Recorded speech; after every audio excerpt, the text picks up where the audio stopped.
네, 안녕하세요. 오늘은 여러분들에게 있어 왜 이렇게 직장 생활이 어려운가에 대해 설명해 보고자 합니다. 졸업생들도 굉장히 좋은 직장에 한번 들어갔는데 바로 나온 경우가 있어요. 설문조사를 하면 신입사원 중에 왜 그만두게 되냐 혹은 뭐 가장 어려운 게 뭐냐, 인간관계가 항상 1등입니다. 그래서 오늘은 사회과학적으로 왜 어려울 수밖에 없는지에 대해 설명을 드리고요. 이론 하나만 설명드릴게요. Balance Theory, 네트워크 이론 중에 균형 이론인데 아주 쉬운 이론입니다. 세 친구가 이렇게 있어요. 요다, 레이죠, 레이. 어디 갔어? 레이, 트루퍼죠, 트루퍼.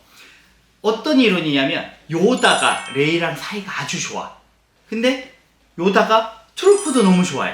그러면 레이와 트루퍼는 이제 어떻게 될까요?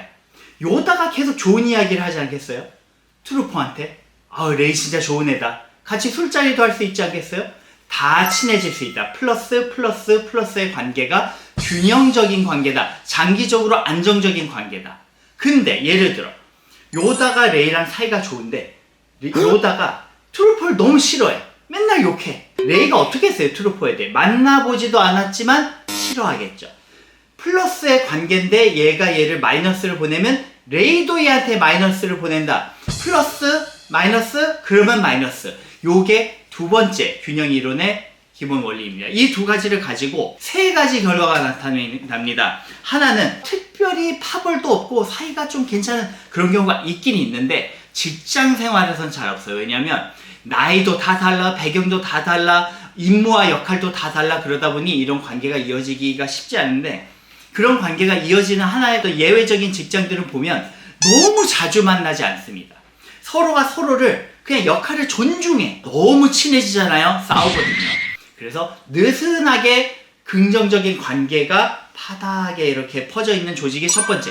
두 번째 조직은 얘랑 둘 다 잘 나가는 어떤 그 조직 내에서 어떤 어느 정도의 지분이 있어. 근데 사이가 안 좋아지는 거야. 승진 심사에서 붙을 수도 있고 라이벌 관계일 수도 있어요. 근데 서로에게 친한 친구가 있잖아요. 근데 얘가 얘를 싫어하고 얘가 얘를 싫어하잖아요.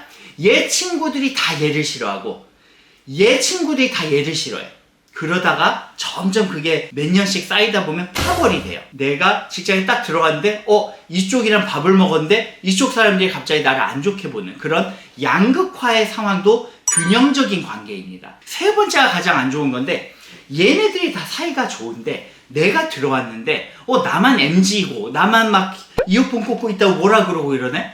그런데 내가 하필이면 이 중에 잘 나가는 요다 친구한테 찍힌 거예요. 찍혔는데 이게 내가 뭘 잘못해서일 수도 있고 신입사원이니까 모르잖아요. 이 회사 분위기를. 근데 그게 아니라 그냥 얘가 싫어하던 스타일로 생겼어 내가. 그러면 얘가 다른 이 두 애에게 내 욕을 하기 시작한다는 거죠. 근데 게다가 이 둘은 저랑 상호작용이 별로 없어요. 전 신입사원이거든요.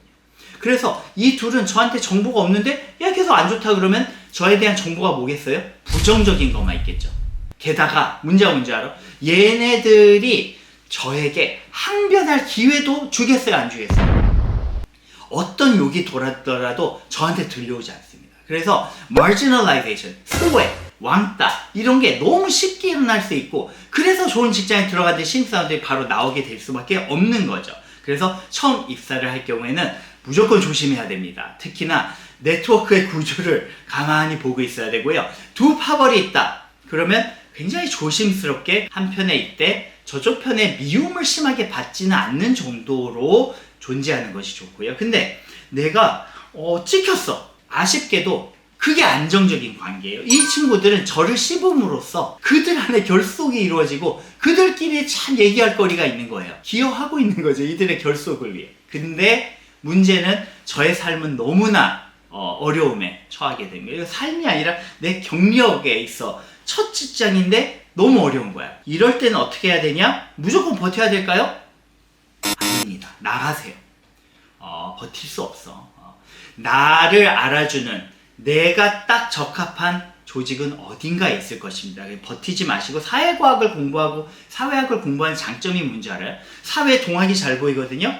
내 탓을 하지 않고 사회의 탓을 어느 정도 해야 돼. 사회 탓이잖아요. 제가 뭘 그렇게 잘못해서 그렇게 되는 게 아니잖아요. 사회 탓을 하시고 그래야 내 정신 건강을 위해서도 좋습니다. 무조건 버티는 게 능사가 아닌 것 같아요. 저는 좀 어려운 상황에 있을 때는 나가버리는 것이 항상 좋았던 것 같고요. 근데 기본적으로 이 세 가지 다 친하다, 파벌이 있다, 소외되어 있다 중에서 이 세 가지의 균형적인 관계 중에서 가능하면 두 번째, 세 번째로 가지 않도록 모두에게 어느 정도는 잘해주면서 너무 친해지진 않는, 그것이 가장 프로페셔널한 세팅에서는 좋은 그런 어떤 처세의 방법이라고 생각합니다. 이상 소셜 네트워크 이론 중에 하나예요. 균형 이론.